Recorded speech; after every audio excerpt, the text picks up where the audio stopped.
Hey everyone, welcome to PhoneArena side-by-side comparison of the Samsung Captivate, which is the Galaxy S version for AT&T, and the Apple iPhone 4, which we've seen plenty of times in various comparisons we've done so far.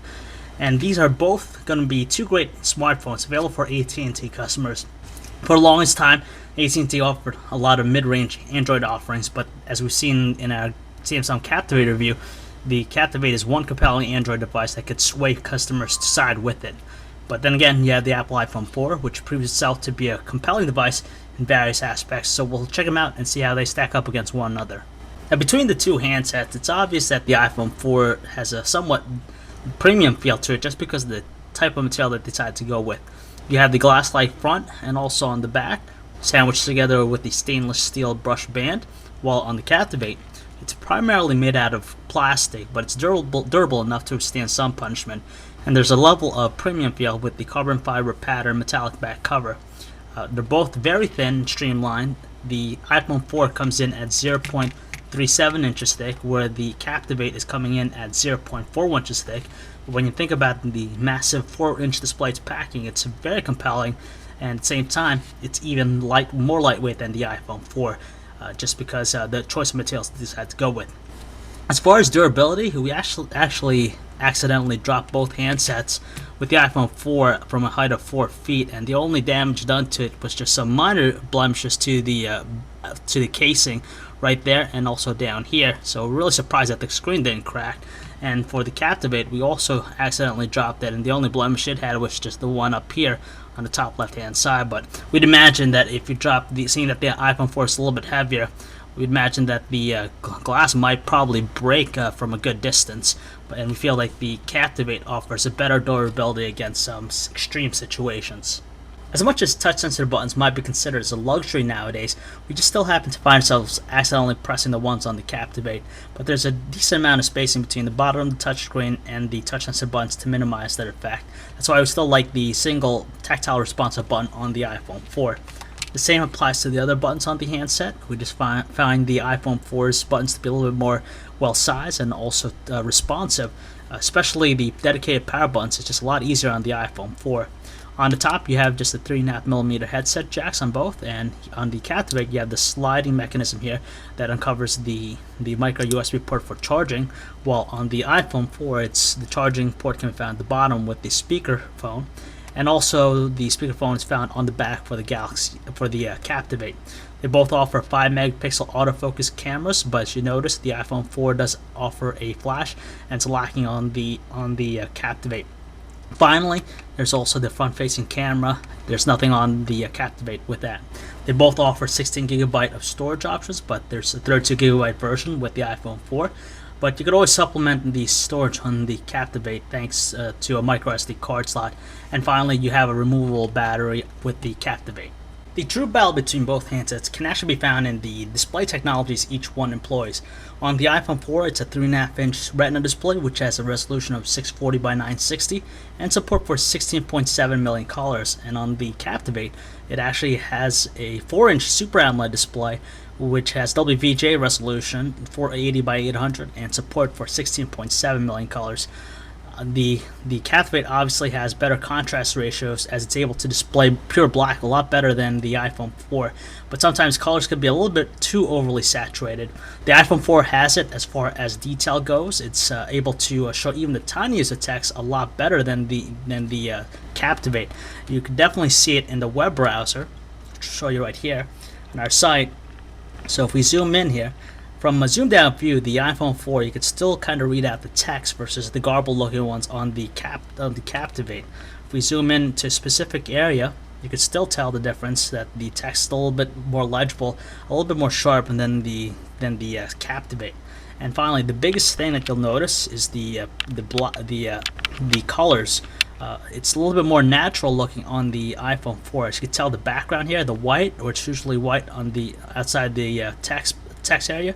It's a little bit more blue on the Captivate, but depending on whichever you take, both handsets are fantastic as far as their display goes. It's just that one side you have something that's really detailed, and the other side you have lush and vibrant colors. So they're both fantastic in their own regard, and they both offer pretty good viewing angles. So at any place you look at it, it still is quite easy to see.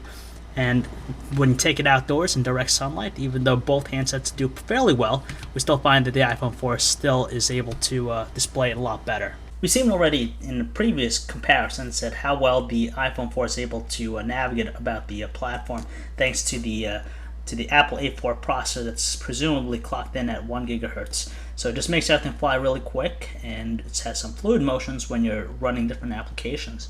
On the Samsung Captivate, it's being powered by a 1 gigahertz Cortex A8 Hummingbird processor. And to tell you the truth, it does a pretty good job in testing the iPhone 4's fluid motions as far as moving about the home screens.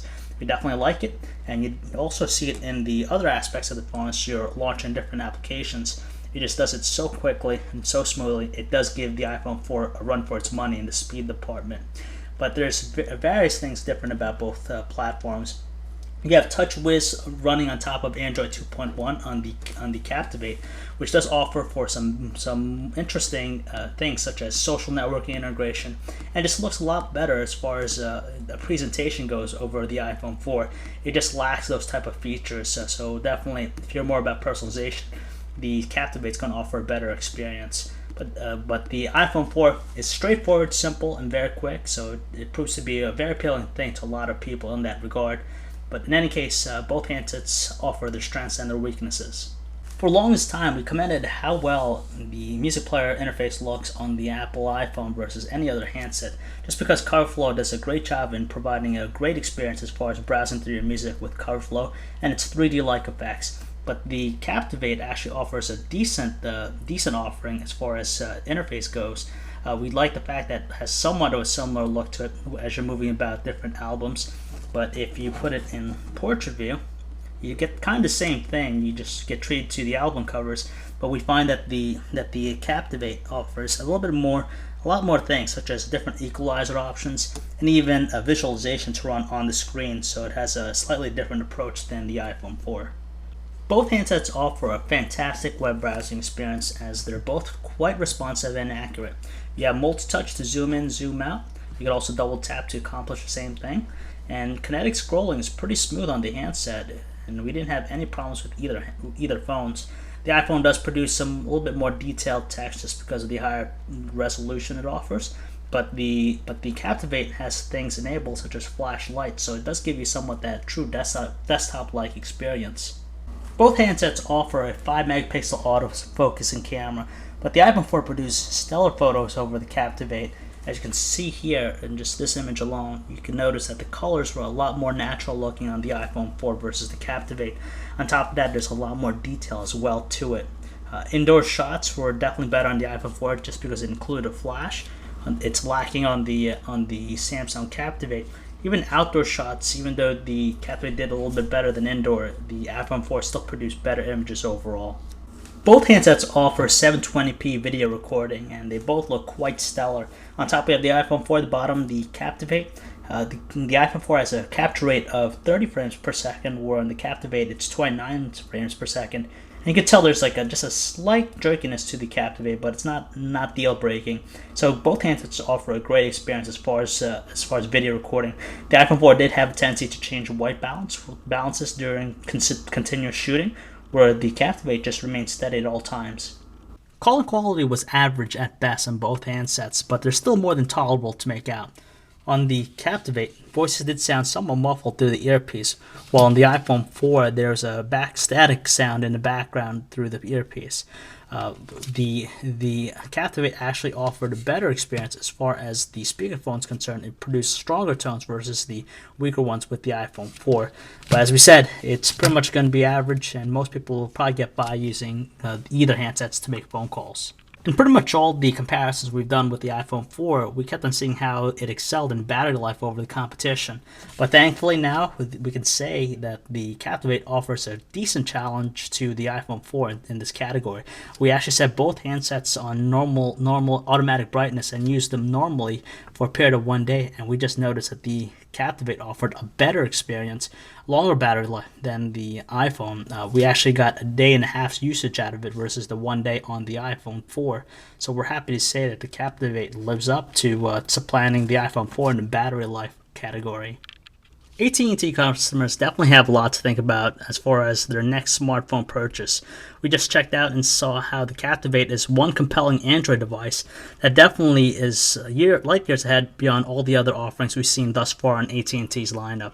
The iPhone 4, on the other hand, is just a well-rounded handset that has a lot of strengths in various categories like taking photos and videos that definitely make it also an equally great smartphone. We definitely like the Captivate just because of its interesting hardware, such as the Super AMOLED display, which has some vibrant and saturated colors to make it stand out a lot versus other things out there. It's very streamlined in both handsets, although the iPhone 4 does feel like it's made out of premium materials. You can't deny the fact that the Captivate is one compelling device that definitely will give the iPhone 4 a challenge. So if you'd like to learn more about either handsets or for all the latest cell phone reviews, news specs, and information, you can check us out at PhoneArena.com.